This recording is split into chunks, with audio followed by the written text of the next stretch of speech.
আমার ছাত্র ছাত্রীদের গায়ে গুলি কেন? আমার ছাত্রদের গায়ে আমি সারা রাত ঘুমাতে পারি না, তাই এসছি।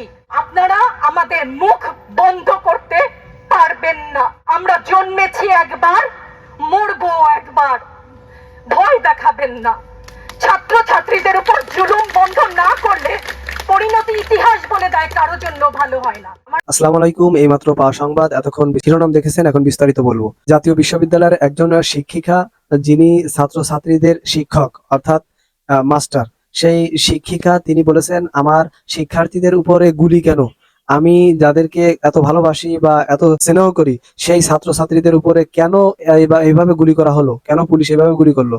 তারপরও আমার এই প্রিয় ছাত্রছাত্রী, বাংলাদেশের ছাত্রছাত্রীদের উপরে কেন গুলি করা হলো? আমি একজন শিক্ষক বা একজন টিচার হিসেবে আমি এগুলো মেনে নিতে পারি না। জন্মেছি একবার, মরেও যাব একবার। তাহলে আমরা কেন এইভাবে অন্যায় শিকার হব, এভাবে জুলুমের শিকার হব? এই ধরনের বেশ কিছু গুরুত্বপূর্ণ কথা বলেছেন একজন শিক্ষিকা, যিনি বিশ্ববিদ্যালয়ের টিচার বা শিক্ষিকা। তিনি একটি গুরুত্বপূর্ণ আলোচনা করেছেন এবং বক্তব্য দিয়েছেন। তো সেই বক্তব্য আপনারা শুনলে বুঝতে পারবেন। বেশি কথা বাড়াবো না, চলুন বক্তব্য শুনে আসি। বলবার অনেক কিছু আছে, সংক্ষিপ্ত করার কথা আমি খেয়েই হারাচ্ছি। আমি কোনটা বলবো আর কোনটা বলবো না। অনুভূতির জায়গা থেকে যদি চোখের পানি পড়ে তো অনুরোধ করছি, সেটাকে আমার দুর্বলতা ভাববেন না, সেটা ক্ষোভ, সেটা আমার ঘৃণা। আজকে আমার কিছু প্রশ্ন আছে সবার কাছে, দেশবাসীর কাছে তো করবো না, যাদের কাছে করবার তারা বুঝে নিবেন। আমি ইতিহাসের শিক্ষক না, কিন্তু ইতিহাস জেনে বড় হয়েছি। আমার জন্ম ৭১-এর পরে, কিন্তু বই খাতা থেকে সরাসরি যুদ্ধে, ভাষা আন্দোলনে যারা অংশগ্রহণ করেছিলেন তাদের কাছ থেকে শোনা শিক্ষা থেকে জানি মুক্তিযুদ্ধের চেতনা কি, ভাষা আন্দোলনের চেতনা কি ছিল। মুখের ভাষা বাংলা বলতে পারি, সেই জন্য বোধহয় ভাষা আন্দোলনের শহীদরা শহীদ হননি। আমার কথা আমি বলতে পারবো না, আপনি তুলে নিয়ে যাবেন। প্রতিবাদ করতে পারবো না, ভিন্ন মত প্রকাশ করতে পারবো না, আপনি আমাদেরকে রাজাকার বলে গালি দিবেন। রাজাকার শব্দটা প্রকাণ্ড একটা গালি, যাকে তাকে দিবেন না। আমি অনুরোধ করছি না, আপনাদেরকে বলে দিচ্ছি। আমার ছাত্রদের কথায় আমি কিছুটা পরে আসছি, সেখানে আমাদের সহকর্মীরা যারা বলেছেন সেখানে আমি পূর্ণ একমত। আমাকে একটু বলে দেবেন আপনারা, মুক্তিযুদ্ধের চেতনা কি ছিল দেশের হয়ে?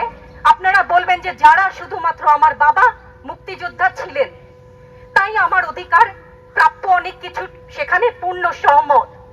কিন্তু এর পরবর্তী কাল থেকে আজ পর্যন্ত যে সমস্ত মানুষ দেশের বিভিন্ন জায়গায় বিভিন্ন ক্ষেত্রে নিজের স্বার্থ বলিদান দিয়ে দেশের জন্য কাজ করে যাচ্ছে, সব পথে উপার্জন করছে, টেবিলের তল থেকে 10 লাখ 5 লাখ টাকার কোটি টাকা তো বাদই দিলাম না, সেই সমস্ত লোক সম্বরণ করছেন, তাদের মুক্তিযোদ্ধার চেতনা কি কিছু অংশে কম?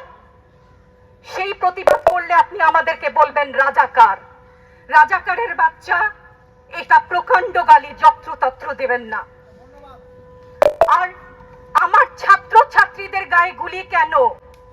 আমি এখানে কেন দাঁড়িয়েছি, কেন আজকে কথা বলছি? কারণ আমি মানুষ, আমি শিক্ষিত একজন মানুষ, আপাদমস্তক ভাবে যাকে শিক্ষা বলেন। সেখানে আমি জানি মুক্তিযোদ্ধার চেতনা যদি কিছু আমার ভেতরে বিদ্যমান থাকে, আমি জানি অন্যায়ের প্রতিবাদ করতে হবে। বিচার চাই না বলেছেন, আমিও একমত। কার কাছে বিচার চাবো, কোথায় বিচার চাবো? আমরা ঘৃণা জানাই। আমার ছাত্রদের গায়ে আমি সারা রাত ঘুমাতে পারি না, তাই এসছি যে আজকে যদি কিছু বলে যাই এক পলক ঘুমাতে পারি। যেই বাবা মার বুকটা খালি হয়ে গেছে, তাদের ঘরে কি চলে, কোথায় আছে তারা, কিভাবে আছে? আমার ছাত্রছাত্রী, আমাদের মেয়ে ছাত্রছাত্রীদের উপর যে লাঞ্ছনা হয়েছে, তার বিচার বিধাতা করবেন, তার বিচারের জন্য আমরা নেমেছি। আপনারা আমাদের মুখ বন্ধ করতে পারবেন না। মুক্তিযুদ্ধের চেতনা থেকে জানি আমরা জন্মেছি একবার, মরবো একবার। ভয় দেখাবেন না। ছাত্র ছাত্রীদের উপর জুলুম বন্ধ না করলে পরিণতি ইতিহাস বলে দেয় কারোর জন্য ভালো হয় না। ভালো থাকবেন সবাই। যখন এই শিক্ষিকার বক্তব্য শুনেছেন, একজন বিশ্ববিদ্যালয়ের শিক্ষিকা, তিনি কি বলেছেন, তার গুরুত্বপূর্ণ কথা শুনেছেন, শুনে আপনাদের কাছে কেমন লেগেছে জানাবেন। এই ধরনের আলোচিত সমালোচিত ভাইরাল আপডেট এবং রাজনৈতিক বিশ্লেষণমূলক নিউজ, লাইভ নিউজ সবার আগে দেখতে আমাদের চ্যানেলটি সাবস্ক্রাইব করে আমাদের পাশে থাকবেন। আল্লাহ হাফেজ।